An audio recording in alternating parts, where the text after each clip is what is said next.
Venezuelan 2 maanjäristystä alkoi melkein samasta kohdasta. Silti niiden tuhoisimmat vaikutukset näkyy 200 kilometrin päässä La Guairassa. Miksi? Pohjois-Amerikan ja Etelä-Amerikan laattojen välissä on pikkuruinen laatta. Se on Karibian laatta. Se näkyy tuossa satelliittikuvassa hyvin. Venezuela on tuossa laattojen rajalla. Tässä kohdassa nuo laatat ei törmää, mutta ne sivuaa toisiaan. Pohjois-Venezuelan rannikolla on siirrosvyöhyke, leveä siirrosvyöhyke, joka on noin 1300 kilometriä pitkä. Se liikkuu oikealla.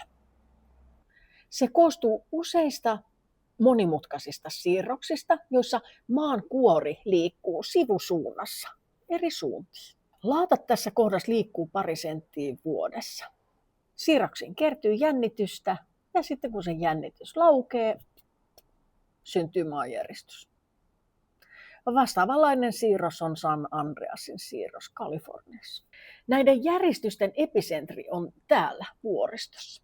Eli se paikka, missä ne maan alla olevat kalliojärkäleet liikahti suhteessa toisiinsa ja mistä se järistys sai alkuunsa.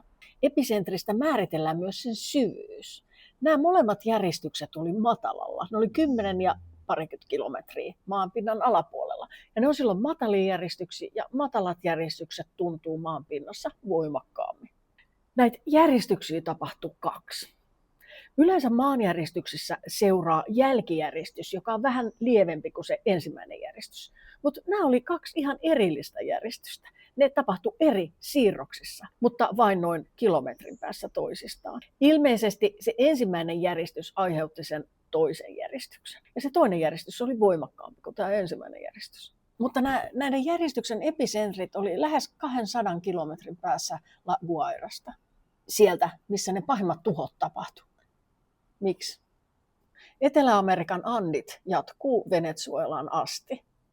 Täällä pohjoisessa vuoristo kulkee tuossa laatan reunalla Venezuelan rannikkoa pitkin.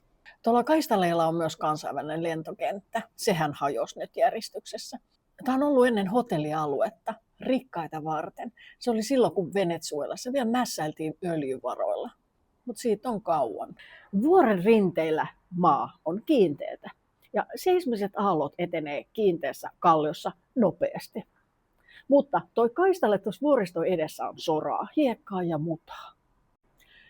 Kun ne nopeasti etenevät seismiset aallot siirtyy sieltä kallion tiivistä maaperästä tähän rannikon vetelään maaperään, niin niiden vauhti hidastuu äkillisesti, mutta niissä säilyy se sama energian määrä.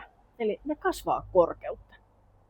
Ja se vaikuttaa siihen, että se järjestys tuntuu voimakkaammalta ja se kestää pidempään.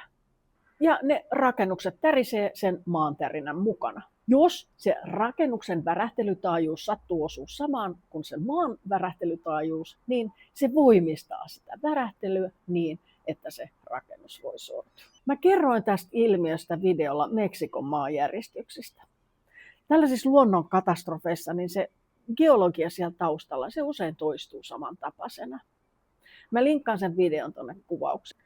Voimakas maanjäristys voi olla tuhoisa ihan sellaisenaan, mutta se maaperä vaikuttaa ihan hirveästi siihen, miten se järistys ilmenee maan pinnalla. Ja tämä sama ilmiö vaikuttaa myös Mexico Cityssä. Eli tämä rannikon hiekkainen maaperä ja sen kaistaleen ja vuoriston välinen jyrkkä rajapinta aiheutti sen, että nämä järistyksen vaikutukset näkyy pahimmin 200 kilometrin päässä epicentristä.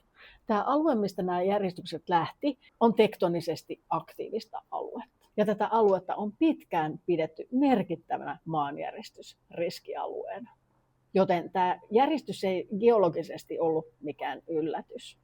Mutta maanjäristys yllättää aina. Maanjäristystä ei voi ennustaa. Tällä kaistaleella on rakennettu aktiivisten siirrosten päälle. Ja modernit rakennusmääräykset kieltää niiden päälle rakentamisen. Venezuelan rakennusmääräykset on päivitetty. Ne on ajan tasalla. Mutta eihän sitä rakennuskantaa tietenkään ole uusittu. Ja monissa uutisissa on jo todettu, että ne rakennukset on huonokuntoisia.